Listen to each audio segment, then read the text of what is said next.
Good afternoon, hello, and welcome to the Omni Coalition News Show, aka TOCNS. This show is all about the weird, this is a dive into the weird, obscure, bizarre, in other words, or strange world of notable events, weather, and sports, covering topics seldomly, if ever, seen from most news sources these days. Join us during a time of political overabundance and pardon me. Political overabundance and divisiveness, we present you with more unifying topics to discuss. For links to the articles, the music, and anything else potentially interesting, please check the underbar in the description below. Anyway, I'm Alexander, and you are you, Mr. or Mrs. Viewer, whatever you are out there. Thank you for watching. Anyway, today is Tears' Day, aka Tuesday, August 29th, 2023. And let's get into the news, shall we? From Audio Central, we have man puts his head into one of the world's most powerful water fountains. And I'm not entirely sure if the music is a little too loud, so just for safety, I'm going to drop it down a little bit. If it's a little too low, we can always bring it up. But this way, I can definitely be heard. Let's move back into the news, shall we? A Swiss man ended up in the hospital after reportedly putting his head into the Jet d'Eau, a giant water fountain on Lake Geneva, and being thrown several meters into the air. Whoa. I wonder if there's a video of this out there.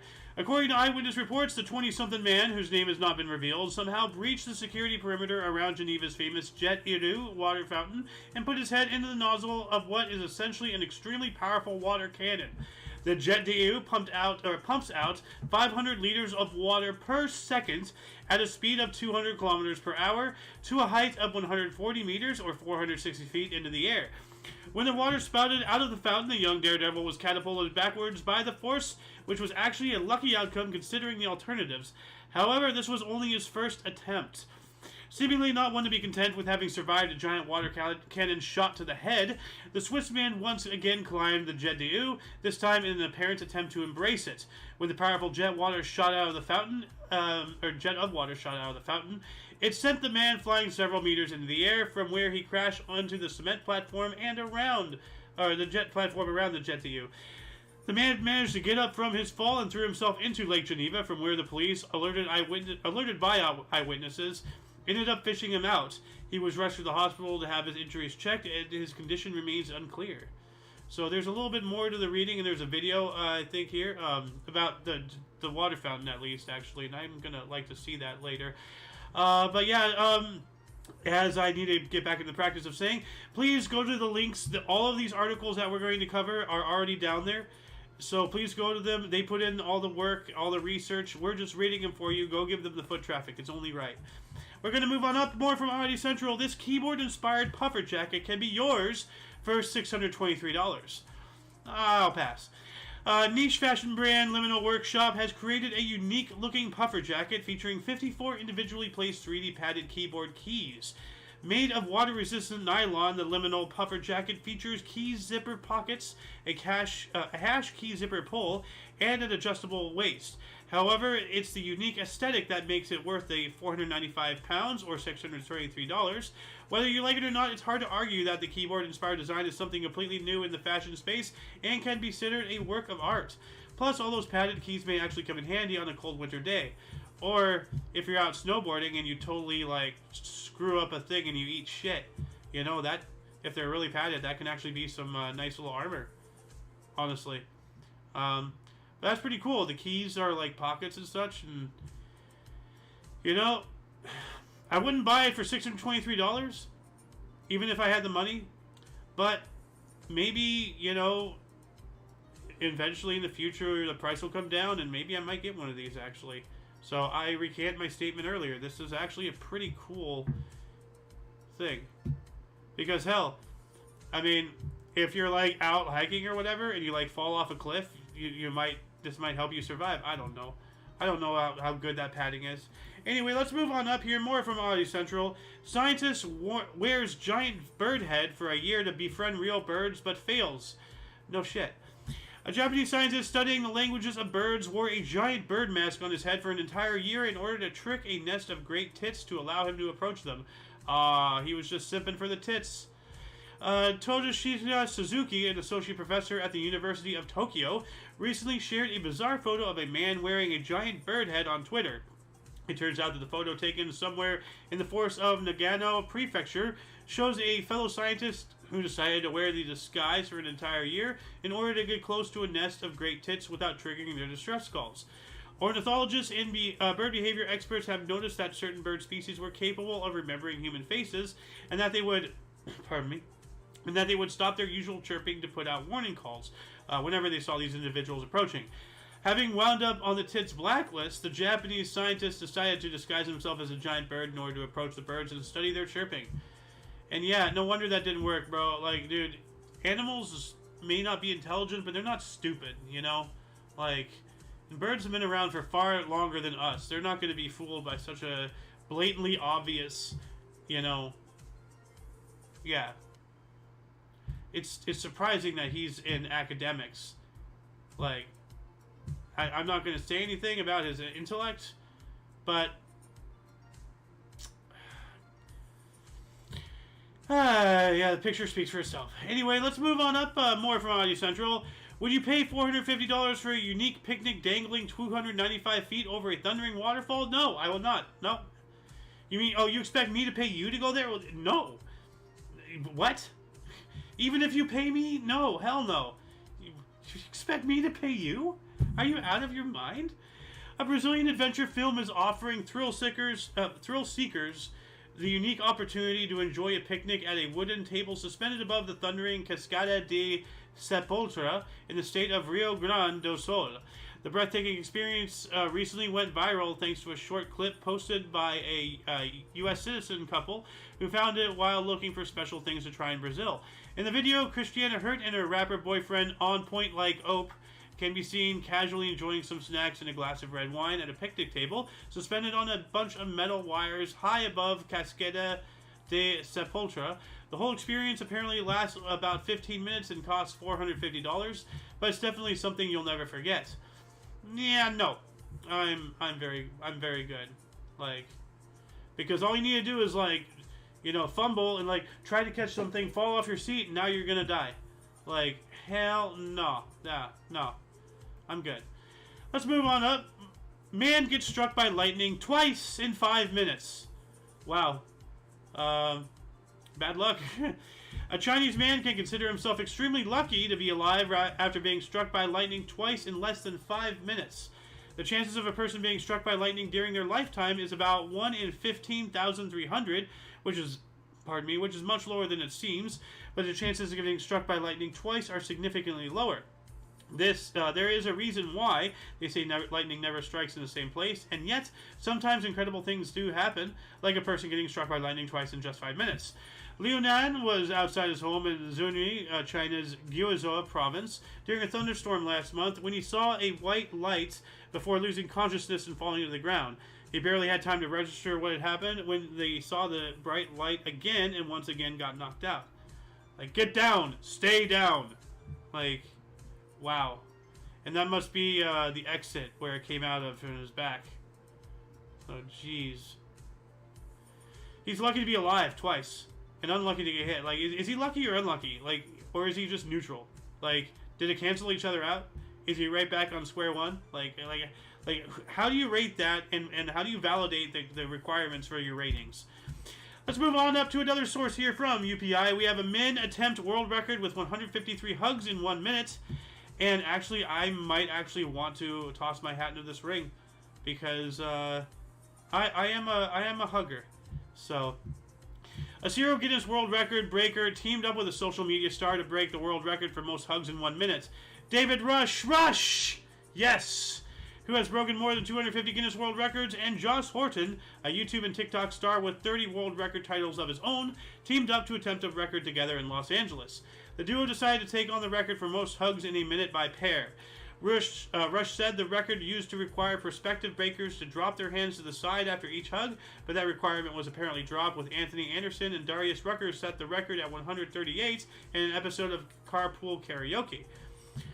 Rush and Horton said they hugged 163 times in 1 minute time limit, but had to drop a few from their final count after reviewing slow motion footage. They ended up submitting a final count of 153 to the record-keeping organization. Well, you know what? Let's just take a look at this, because I'm a genuine hugger. I don't want to just like. So this night. 2, 1, go.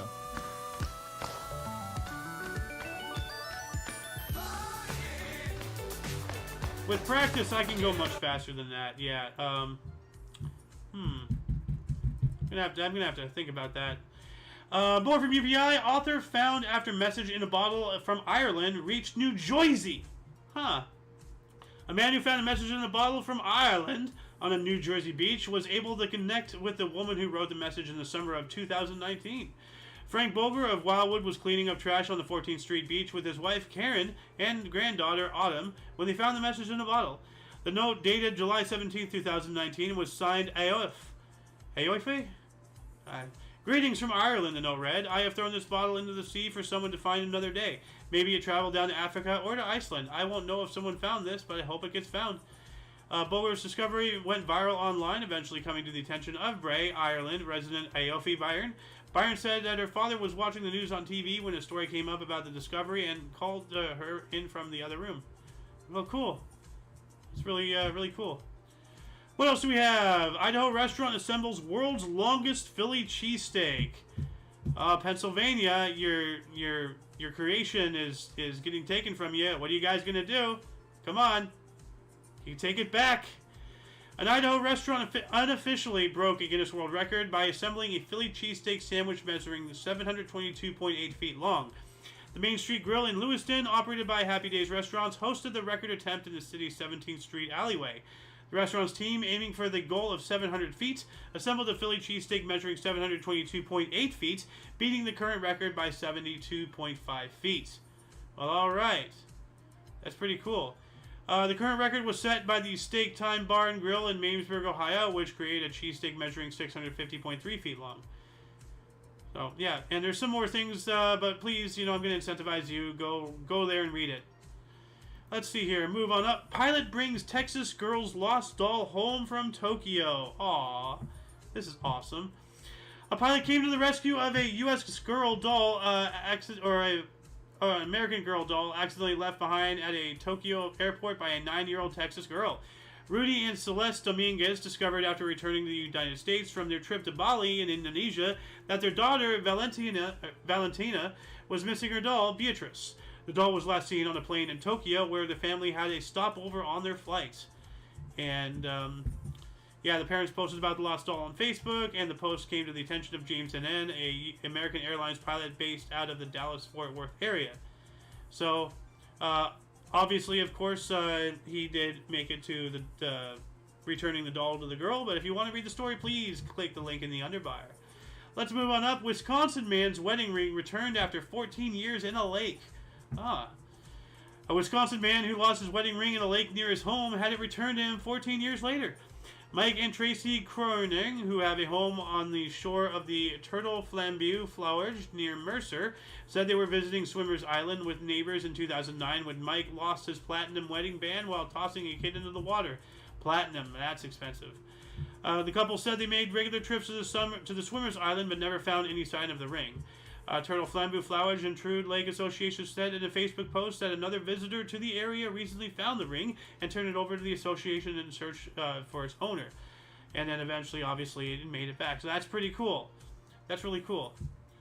What else do we got? A remote-controlled car breaks a speed record and then explodes. Let's take a look at this, actually. So, it's going. Oh, yeah, there it goes. So, yeah, it popped. Wow. So, yeah, a British man's jet-powered remote-controlled car broke a Guinness World Record for speed on its first attempt and then exploded on its third. James Womsky, a.k.a. Project Air on YouTube, used a JetCat 220 engine to power his RC car. God, people are RCing jet-powered things. I mean, they have aircraft, so, yeah, that is that. With an aim of breaking Guinness World Record for fastest speed achieved by a remote-controlled jet-powered car.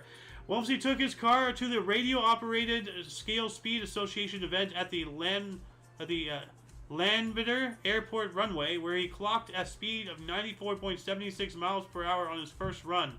Holy crap. So that's 94.76. His second run clocked at a speed of 137 miles per hour, but it was disqualified because the nose of the vehicle fell off during the run. Wow. That's... wow. Jeez. Womsey's first run of 94.76 miles per hour became the official record. So let's see if it actually, like, if it shows the explosion. Oh, well, this is... They're getting into the nitty-gritty and explanation. You know, I want to watch this on my own after the show.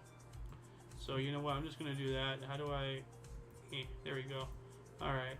And you can, of course, find that in the appropriate link. That was the jet car. So, anyway, oh, crap. Okay, hold on. Why am I stupid? Hold on a second. Reason closing this one. Thank you. Okay. Now, this one I learned of earlier today, actually, during This Date in History, which is a history show that I do with friends, and we do as a Omni Coalition production every day that we can, although we don't do it on Wednesdays and Saturdays as of now. Yeah, as I said, it was in the actual history show at the very end. Well, let's see, I'll show it at the here. 2023, parasite worm alive and wriggling found in a woman's brain for the first time in Canberra, Australia. And here's an actual article from it. A neurosurgeon investigating a woman's mysterious symptoms in an Australian hospital says she plucked a wiggling worm from the patient's brain. Surgeon Harry Privia Bandy was performing a biopsy through a hole in the 64-year-old patient's skull at Canberra Hospital last year when she used forceps to pull out the parasite, which measured 3 inches. It continued to move with vigor. We all felt a bit sick, Bandy added on of her operating team.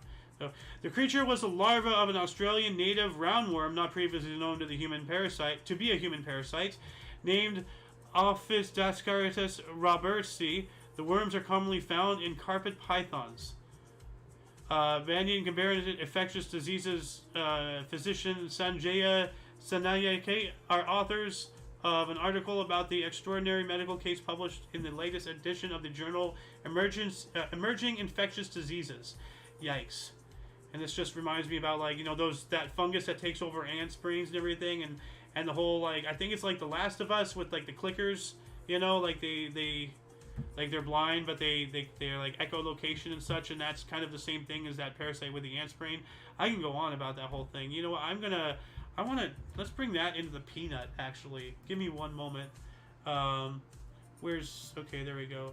Peanut, where's the peanut? There's the peanut. Alright, let's put that there. And let's move on up. Last but certainly not least, ending on a high note, a rare spotless giraffe was born in a Tennessee zoo. Hey, Tennessee, my home state. And look at that. That is such a weird sight. A female reticulated giraffe was born at Bright Zoo in northeastern Tennessee late last month, but unlike her mother, she was born without any spots, which is a rarity. Standing 14 to 15 feet tall, giraffes are the tallest mammals in the world. When mothers give birth, the calves are already 6 feet tall, and other than on especially rare occasions, they're born covered from hoof to horn in brown spots. Bright Zoo in Limestone, Tennessee announced that it welcomed the birth of a reticulated giraffe without any spots on July 31st. WJHL 11 News reported. So yeah, this is really cool. And yeah, my mom loved giraffes. God rest her soul. We have so much giraffe stuff in the house. It's unreal. So yeah, she actually had the mouse pad that looked very similar to this. But anyway, that shall conclude the show. Once again, you can check the underbar description for any links you may find interesting, including but not limited to all things Omni Coalition. Please go check out our other video sharing, streaming sites. Go check out our social media sites. Go check out our affiliates. You know, first and foremost, of course, there are other people. They're plugging away just like how I am, just like how you are. But anyway, for your dose of different, odd, and unusual news, we stream every Tuesday and Friday at 3 p.m. Pacific Time, which is 4 p.m. Mountain, 5 Central, and 6 Eastern, respectively. Until you catch us next Friday, or if you're interested in some history, we have a history show every day, as I said, except for, you know, Wednesdays and Saturdays, at 11 in the morning Pacific Time. Anyway, until you see us again, and whenever that is, don't forget to look right and left at every intersection, rate 5 thumbs, and subscribe. I'm all over the